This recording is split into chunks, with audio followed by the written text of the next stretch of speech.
അസ്സലാമു അലൈക്കും.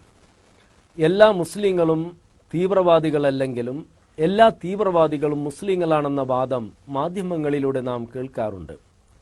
വക്കത്തിരുന്ന് ചരിത്രത്തെയും സംഭവ വികാസങ്ങളെയും ദർശനങ്ങളെയും നിരീക്ഷിക്കുന്ന മാധ്യമ പ്രവർത്തകരും സ്വയം ബുദ്ധിജീവികളായി ചമയുന്നവരും മുസ്ലിം വിരുദ്ധ മനസ്സ് ഉള്ളിൽ ഒളിപ്പിച്ചു വെക്കുന്നവരും ഇത് തന്നെ ആവർത്തിക്കുന്നു. അജ്ഞത കൊണ്ട് പലരും ഇത് കണ്ണടച്ച് വിശ്വസിക്കുന്നു. എന്നാൽ യാഥാർത്ഥ്യം എന്താണ്?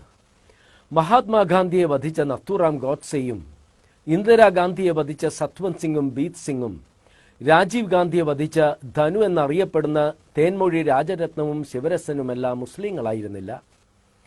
അമേരിക്കൻ പ്രസിഡന്റുമാരായ ഏബ്രഹാം ലിങ്കനെ വധിച്ച ജോൺ വിൽക്സ് ബൂത്തും ജോൺ ഫിറ്റ്സ്ജെറാൾഡ് കെനഡിയെ വധിച്ച ലീ ഹാർവി ഓക്സ്വേൾഡും മുസ്ലിങ്ങളായിരുന്നില്ല. കറുത്തവരുടെ അവകാശങ്ങൾക്ക് വേണ്ടി പോരാടിയിരുന്ന മാർട്ടിൻ ലൂതർ കിങ് ജൂനിയറെ വധിച്ച ജെയിംസ് ഏൾ റേയും ഓസ്ട്രിയൻ കിരീടാവകാശിയായിരുന്ന ആർച്ച് ഡ്യൂക്ക് ഫ്രാൻസ് ഫെർഡിനാൻഡിനെയും ഭാര്യ സോഫിയയും വധിച്ച ഒന്നാം ലോക മഹായുദ്ധത്തിന് തുടക്കം കുറിച്ച ഗബ്രിനോവിക് പ്രിൻസിപ്പും മുസ്ലിങ്ങളായിരുന്നില്ല. ലക്ഷക്കണക്കിന് നിരപരാധികളെ ക്രൂരമായി വധിക്കാൻ നേതൃത്വം കൊടുത്ത നാട്സി നേതാവ് എയ്ഡോൾഫ് ഹിറ്റ്ലറും ഇറ്റാലിയൻ ഫാസിസ്റ്റ് പാർട്ടിയുടെ നേതാവായ മുസ്സലീനിയും മുസ്ലിങ്ങളായിരുന്നില്ല. തങ്ങളെ ആക്രമിക്കാൻ ധൈര്യം കാണിച്ച രാജ്യത്തെ പാഠം പഠിപ്പിക്കാനായി മാത്രം ഹിറോഷിമയിലും നാഗസാക്കിയിലും ആറ്റം ബോംബുകളിട്ട് 1,66,000 നിരപരാധികളെ ക്രൂരമായി കൊന്നൊടുക്കാനും പിറക്കാനിരിക്കുന്ന തലമുറകൾക്ക് നാശം വരുത്താനും ആജ്ഞ നൽകിയ അമേരിക്കൻ പ്രസിഡന്റ് ട്രൂമനും ആണവ ബോംബുകളിട്ട പൈലറ്റുമാരായ പോൾ ടിബറ്റ്സും ചാർലി സ്വീനിയും മുസ്ലിങ്ങളായിരുന്നില്ല. അമേരിക്കയിലെ ഒക്ലഹോമ സിറ്റിയിലെ ഫെഡറൽ ബിൽഡിംഗ് സ്ഫോടനത്തിൽ തകർത്ത് 168 ജീവനുകൾ എടുത്ത തിമത്തി ജെയിംസ് മെക്വെയിനും ഓസ്ലോയിലെ ഗവൺമെന്റ് മന്ദിരങ്ങൾ സ്ഫോടനങ്ങളിൽ തകർത്ത് 8 പേരെയും അതിനുശേഷം ഉറ്റോയ ദ്വീപിലെ നോർവീജിയൻ ലേബർ പാർട്ടിയുടെ യുവജന ക്യാമ്പിൽ വെച്ച് 69 നിരപരാധികളെയും വധിച്ച ആൻഡ്രസ് ബെയറിംഗ് ബ്രേവിക്കും മുസ്ലിങ്ങളായിരുന്നില്ല. ഇത്തരത്തിലുള്ള ആയിരക്കണക്കിന് ഭീകര അക്രമങ്ങൾക്ക് പിന്നിൽ മുസ്ലിങ്ങളായിരുന്നില്ല. 1ഉം 2ഉം ലോകമഹായുദ്ധങ്ങൾക്ക് തുടക്കം കുറിച്ചതും ലക്ഷക്കണക്കിന് ജീവനുകൾ എടുത്തതിന് നേതൃത്വം കൊടുത്തത് മുസ്ലിങ്ങളായിരുന്നില്ല.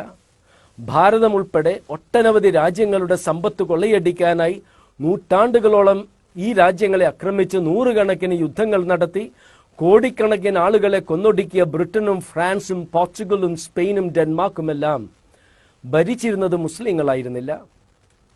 ഡൽഹി ഗുജറാത്ത് കലാപങ്ങൾക്ക് നേതൃത്വം കൊടുക്കുകയും 6000-ഓളം നിരപരാധികളെ കൊന്നൊടുക്കാൻ സാഹചര്യം ഒരുക്കിയവർ മുസ്ലിങ്ങളായിരുന്നില്ല. ലോകത്തിന്റെ വിവിധ ഭാഗങ്ങളിൽ നിന്നും മതപരിവർത്തനത്തിലൂടെ യഹൂദമതം സ്വീകരിച്ച യഹൂദരെ വസിപ്പിക്കാനായി നൂറ്റാണ്ടുകളോളം തലമുറകളായി ജീവിച്ചിരുന്ന പലസ്തീൻകാരെ ജന്മനാട്ടിൽ നിന്നും ആട്ടിയിറക്കി അവരുടെ പൈതങ്ങളെപ്പോലും കശാപ്പ് ചെയ്തുകൊണ്ടിരിക്കുന്ന ഇസ്രായേൽ ഭരണകൂടത്തിന് നേതൃത്വം കൊടുക്കുന്നത് മുസ്ലിങ്ങളല്ല. 2013 കാര്യമെടുക്കാം. യൂറോപ്പിൽ ഈ കാലഘട്ടത്തിൽ 152 ഭീകരാക്രമങ്ങൾ ഉണ്ടായി. അതിൽ 2 മാത്രമാണ് മതവുമായി ബന്ധപ്പെട്ടത്. US സ്റ്റേറ്റ് ഡിപ്പാർട്ട്മെന്റ് റിപ്പോർട്ട് പ്രകാരം ഇസ്രായേൽ കുടിയേറ്റക്കാർ പലസ്തീൻ പൗരന്മാർക്കെതിരെ 399 അക്രമങ്ങളാണ് നടത്തിയത്. ബർമയിലും ശ്രീലങ്കയിലും നൂറുകണക്കിന് മുസ്ലിങ്ങളെയാണ് ബുദ്ധ സന്യാസിമാരുടെ നേതൃത്വത്തിൽ കൊന്നൊടുക്കിക്കൊണ്ടിരിക്കുന്നത്. സെപ്റ്റംബർ 11 അക്രമത്തിന് ശേഷം 2014 വരെ അമേരിക്കയിലെ മുസ്ലിം പേരുള്ള ഭീകരർ 37 അമേരിക്കക്കാരെ വധിച്ചപ്പോൾ ഈ കാലയളവിൽ 1,90,000 അമേരിക്കക്കാരാണ് കുട്ടികൾ ഉൾപ്പെടെയുള്ളവർ നടത്തിയ വിവിധ അക്രമങ്ങളിൽ വധിക്കപ്പെട്ടത്. എന്നിട്ടും മാധ്യമങ്ങൾ പ്രഖ്യാപിക്കുന്നു എല്ലാ ഭീകരരും മുസ്ലിങ്ങളാണെന്ന്. ജീവൻ അള്ളാഹുവിൽ നിന്നുള്ള ദാനമാണ്. അതിനാൽ അത് പവിത്രമാണെന്ന് മാത്രമല്ല, സ്വന്തം ജീവൻ സ്വയം നശിപ്പിക്കുവാനോ അന്യന്റെ ജീവൻ അകാരണമായി എടുക്കുവാനോ മനുഷ്യന് അധികാരമില്ല എന്നതാണ് ഇസ്ലാമിക നിയമം. അതിനാലാണ് വലാ തഖ്തുലു അൻഫുസക്കും, നിങ്ങൾ നിങ്ങളെ തന്നെ വധിക്കരുതെന്ന് വിശുദ്ധ ഖുർആൻ 4-ാം അധ്യായത്തിലെ 29-ാം വചനത്തിൽ ഉണർത്തുന്നത്. അന്നഹുമൻ ഖതല നഫ്സൻ ബിഗൈരി നഫ്സിൻ ഔ ഫസാദിൻ ഫിൽ അർളി ഫകഅന്നമാ ഖതല നാസ് ജമിയ വമൻ അഹ്യാഹ ഫകഅന്നമാ അഹ്യ നാസ് ജമിയ. കൊലപാതകം മൂലമോ ഭൂമിയിൽ അതിക്രമം ചെയ്തതിനാലോ അല്ലാതെ ഒരു നിരപരാധിയെ വധിക്കുന്നത് മനുഷ്യ സമൂഹത്തെ ആകെ വധിക്കുന്നതിന് തുല്യമാണെന്നും ഒരു നിരപരാധിയെ രക്ഷിക്കുന്നത് മനുഷ്യ സമൂഹത്തെ ആകെ രക്ഷിക്കുന്നതിന് തുല്യമാണെന്നും 5-ാം അധ്യായത്തിലെ 32-ാം വചനത്തിലൂടെ പ്രഖ്യാപിക്കുന്ന വേദഗ്രന്ഥമാണ് വിശുദ്ധ ഖുർആൻ. ഭക്ഷണത്തിനും സ്വന്തം ജീവൻ രക്ഷിക്കാനുമല്ലാതെ മറ്റു ജീവജാലങ്ങളെ പോലും കൊല്ലരുത് എന്നതാണ് ഇസ്ലാമിക സമീപനം. നിങ്ങളൊന്ന് മനസ്സിലാക്കുക, ഭീകരർക്ക് മതമില്ല, വിശ്വാസമില്ല, ആദർശമില്ല, കാരുണ്യമില്ല. ബാങ്ക് കൊള്ളയടിച്ച മൈക്കിളിനെയും അഹമ്മദിനെയും പ്രകാശനെയും ക്രിസ്ത്യൻ കൊള്ളക്കാരനെന്നും മുസ്ലിം കൊള്ളക്കാരനെന്നും ഹിന്ദു കൊള്ളക്കാരനെന്നും നാം വിളിക്കാറില്ല. അതുപോലെ തന്നെയാണ് ഭീകരവാദികളെയും തീവ്രവാദികളെയും കാണേണ്ടത്. മുസ്ലിം പേരുള്ള ഭീകരവാദികൾ ഏറ്റവും അധികം വധിക്കുന്നത് മുസ്ലിങ്ങളെ തന്നെയാണ്. അവർ ഏറ്റവും കൂടുതൽ തകർക്കുന്നത് മുസ്ലിം പള്ളികൾ തന്നെയാണ്. വെള്ളിയാഴ്ച ജുമാ നമസ്കാരത്തിന് കൂടിയിരിക്കുന്ന വിശ്വാസികളുടെ നേർക്ക് നിറയൊഴിക്കുന്ന ഭീകരവാദികൾക്ക് മുസ്ലിം ലേബൽ നൽകുന്ന മാധ്യമങ്ങളുടെ അജണ്ട മനസ്സിലാക്കാനുള്ള സാമാന്യ ബുദ്ധി മുസ്ലിങ്ങൾക്കുണ്ട്. ഇത്തരം നുണപ്രചരണങ്ങൾ നടത്തുന്ന മാധ്യമ പ്രവർത്തകർ ഒന്ന് മനസ്സിലാക്കുക.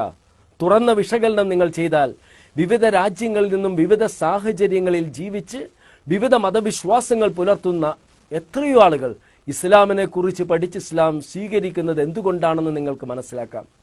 എത്ര നുണപ്രചരണങ്ങൾ നിങ്ങൾ നടത്തിയാലും പ്രപഞ്ചനാഥനായ സ്രഷ്ടാവിൽ നിന്നുള്ള ഈ ദൈവിക ദർശനത്തെ തകർക്കാൻ നിങ്ങൾക്കാവില്ല, ആർക്കും സാധിക്കില്ല. ഈ സത്യം മുസ്ലിങ്ങൾക്ക് അറിയാവുന്നതിനാലാണ് നിങ്ങളുടെ നുണപ്രചരണങ്ങൾക്ക് യാതൊരു വിലയും അള്ളാഹുവിന്റെ മതം പഠിച്ചിട്ടുള്ള മുസ്ലിങ്ങൾ നൽകാത്തത്. അസ്സലാമു അലൈക്കും.